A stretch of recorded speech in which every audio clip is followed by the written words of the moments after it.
आज हम एक ऐसे विषय पर बात करने जा रहे हैं जो हम में से कई लोगों की रोजमर्रा की जिंदगी से जुड़ा है, और वो है व्हाट्सएप की प्राइवेसी। देखिए, हमारा मकसद बिल्कुल सीधा है, आपको जागरूक करना, शांत रखना और सुरक्षित रहने में मदद करना। यहाँ हम किसी को डराने के लिए नहीं हैं, बल्कि बस जानकारी देने और आपको तैयार करने के लिए हैं। तो चलिए, सबसे पहले उस चीज की बात करते हैं जिसके लिए व्हाट्सएप जाना जाता है, यानी हमारे मैसेजेस की सेफ्टी। आप इसे एक डिजिटल ताले की तरह समझ सकते हैं, है ना?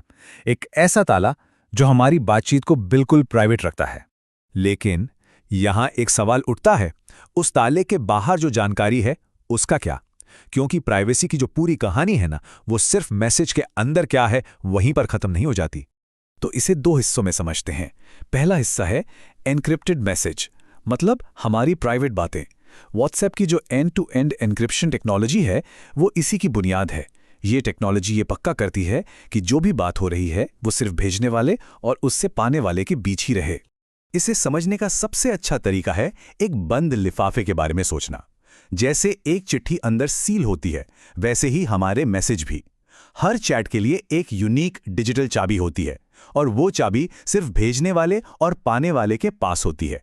इसीलिए कोई भी तीसरा, यहां तक कि खुद व्हाट्सएप भी उस लिफाफे को खोलकर अंदर नहीं झांक सकता। ठीक है, तो अब आते हैं कहानी के दूसरे हिस्से पर। यह है लिफाफे के बाहर का डेटा। टेक्निकल भाषा में इसे मेटा डेटा कहते हैं। अगर आपका मैसेज उस सील की हुई चिट्ठी की तरह है, तो मेटा डेटा हुआ उस लिफाफे के ऊपर लिखी हुई जानकारी, जैसे कि किसने भेजा, किसको भेजा और कब भेजा। और हाँ, इस जानकारी को व्हाट्सएप देख सकता। तो फिर इन दोनों में फर्क क्या हुआ? देखिए, मैसेज का जो कंटेंट है, मतलब आपने चैट में क्या लिखा, कौन सी फोटो भेजी, वो तो पूरी तरह से एन्क्रिप्टेड है, वो सेफ है।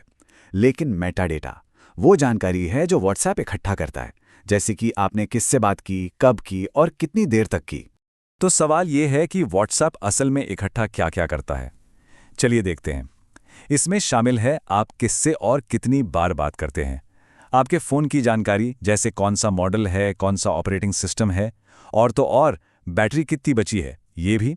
आपके एड्रेस बुक में जितने भी कॉन्टैक्ट्स हैं वो, और आप ऐप को कैसे इस्तेमाल करते हैं, जैसे आपके ग्रुप्स के नाम क्या हैं, आपकी प्रोफाइल फ़ोटो क्या है।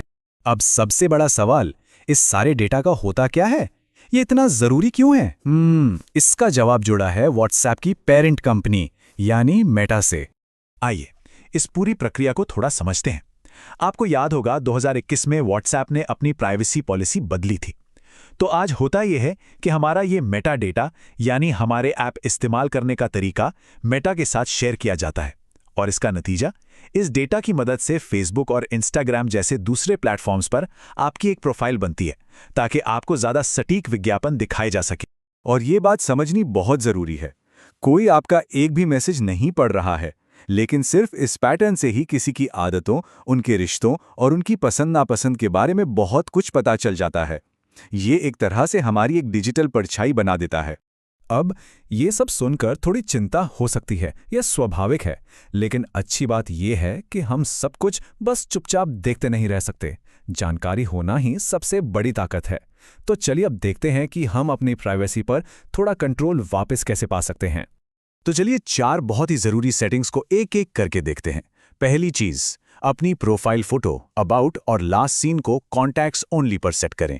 इससे कोई भी अजनबी इन्हें नहीं देख पाएगा। दूसरी बात, जब भी किसी पब्लिक ग्रुप में शामिल हों तो थोड़ा सावधान रहें, क्योंकि वहां आपका नंबर ग्रुप के सभी सदस्यों को दिख सकता है। तीसरा, अपने बैकअप को एंड टू एंड एन्क्रिप्शन से सुरक्षित करें।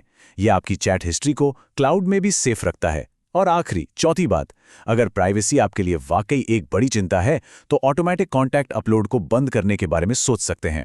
इस सब को याद रखने का एक सीधा सा तरीका है। हो सकता है आपके शब्द छिपे हुए हों, लेकिन आपके डिजिटल कदमों के निशान छिपे नहीं हैं। तो ये साफ है कि प्राइवेसी का मतलब सिर्फ मैसेज की सेफ्टी से कहीं ज़्यादा है। देखिए, आज की इस पूरी बातचीत का मकसद आपको सिर्फ जानकारी देना और सतर्क करना था। लक्ष्य डरना या घबराना बिल्कुल नहीं है, बल्कि सावधान रहना है। हमेशा याद रखिए, जागरूकता ही सबसे बड़ा बचाव है। अगर आप अलर्ट रहेंगे तो आप सेफ रहेंगे। हमारे साथ जुड़ने के लिए धन्यवाद। सुरक्षित रहिए, जागरूक रहिए, और हाँ, इस जानकारी को अपने परिवार और दोस्तों के साथ भी जरूर शेयर कीजिए।